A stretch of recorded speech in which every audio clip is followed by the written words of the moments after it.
റാം നാരായൺ റാം. തുടർച്ചയായി ധ്യാനം ചെയ്യുമ്പോൾ പലപ്പോഴും നമ്മൾ ഒരു അത്ഭുതകരമായ ലോകത്തിലേക്ക് കടന്നു പോകുന്നു. ആ ലോകം ഏതാണ്? ഇന്നതെക്കുറിച്ച് സംസാരിക്കുകയാണ്. ധ്യാനത്തിനും ചിന്തനത്തിനും മുമ്പ് ഒരു ഉറച്ച സിദ്ധാന്തം ഇല്ലാതെ തുടങ്ങുന്നവരിൽ അതിൻ്റെ ഫലമില്ല. ധ്യാനത്തിന് സമയം ലഭിക്കുമ്പോൾ കിടക്കയിൽ തന്നെ ഇരുന്നു ആശ്വാസത്തോടെ ചെയ്യാം. ആരെങ്കിലും ജ്വരത്തിലാണ് എങ്കിൽ ഞാൻ വെല്ലുവിളിക്കുന്നു, മരുന്നോ ഡോക്ടറോ ഇല്ലാതെയും മാത്രം ധ്യാനത്തിൻ്റെ ശക്തിയാൽ അദ്ദേഹം നന്നാകാം. ആദ്യം അവൻ തീരുമാനിക്കണം, ഞാൻ ധ്യാനത്തിലൂടെ എല്ലാ രോഗങ്ങളെയും അകറ്റണം. ആദ്യമായി സിദ്ധാന്തം സ്വീകരിക്കണം, പിന്നീട് ഇരുന്ന് സമാധാനത്തോടെ ധ്യാനം ചെയ്യാം. നമ്മുടെ ഉള്ളിൽ ലക്ഷക്കണക്കിന് ആത്മാക്കളും മനസ്സും സോളുണ്ട്. നിങ്ങൾ അവയെ സേവകരായി കാണാതെ അവ നിങ്ങളെ സേവകരായി കാണില്ല. ധ്യാനം എന്ന ഭക്ഷണം നിങ്ങൾ അവയെ വിളമ്പുമ്പോൾ അവയൊക്കെ നിങ്ങളെ സേവിക്കാൻ തയ്യാറാകും. നിങ്ങൾ പറയുന്നതെല്ലാം അവ അംഗീകരിക്കും. നമ്മുടെ ചിന്തയും ധാരണകളും ശരിയായ വഴിയിൽ ആയിട്ടില്ലെങ്കിൽ പ്രയോജനമില്ല. നമ്മുടെ ശരീരം ഒരു നിധിയാണ്, ധ്യാനം അതിൻ്റെ താക്കോൽ.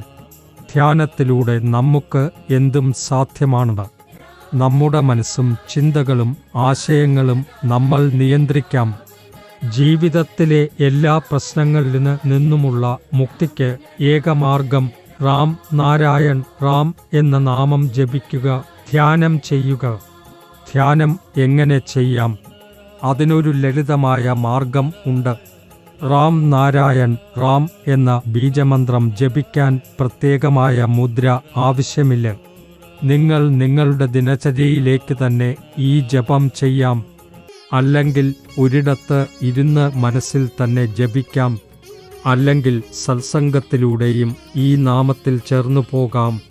ധ്യാനം ചെയ്യുന്നതിലൂടെ ഒരാൾക്കും തിന്മയുണ്ടാകില്ല. ധ്യാനം ദൈവത്തിൻ്റെ ഒരു വരം ആണ്.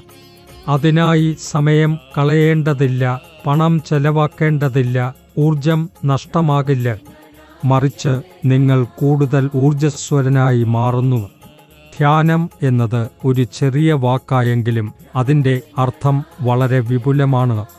ധ്യാനത്തെക്കുറിച്ച് പലരും അയ്യോ 5 മിനിറ്റ് മതി എന്നാണ് കരുതുന്നത്. എന്നാൽ അതല്ല സത്യം. ധ്യാനത്തിൻ്റെ ആഴത്തിലേക്കുള്ള യാത്രയിൽ നിങ്ങൾ സ്വന്തമായി നിങ്ങളെ കണ്ടെത്തും. മുൻപത്തെ എപ്പിസോഡുകളിൽ പറഞ്ഞതുപോലെ ധ്യാനം ഒരു ശബ്ദ ഊർജം ആണെന്ന് നമ്മൾ പറഞ്ഞു. ഓരോ മനുഷ്യൻ്റെയും ഉള്ളിൽ 50,000 കോടിയോളം ആത്മാക്കളുണ്ട്. അവരെ ജീവിപ്പിക്കാനും നമ്മളെ ശക്തിയുള്ളവരാക്കാനും മരണത്തിന് ശേഷം മോക്ഷം നേടാനും നമുക്ക് ചിന്തനം ആവശ്യമാണ്. അതിലൂടെയാണ് നമ്മൾ ഊർജവും ശക്തിയും നേടുന്നത്. നമ്മുടെ മനസ്സിനും വിവേകത്തിനും ദൃഢത വരുന്നു. ധ്യാനം ചെയ്യുമ്പോൾ മഹാഗുരുവിൻ്റെ ബീജമന്ത്രമായ റാം നാരായൺ റാം എന്നത് ജപിക്കൂ.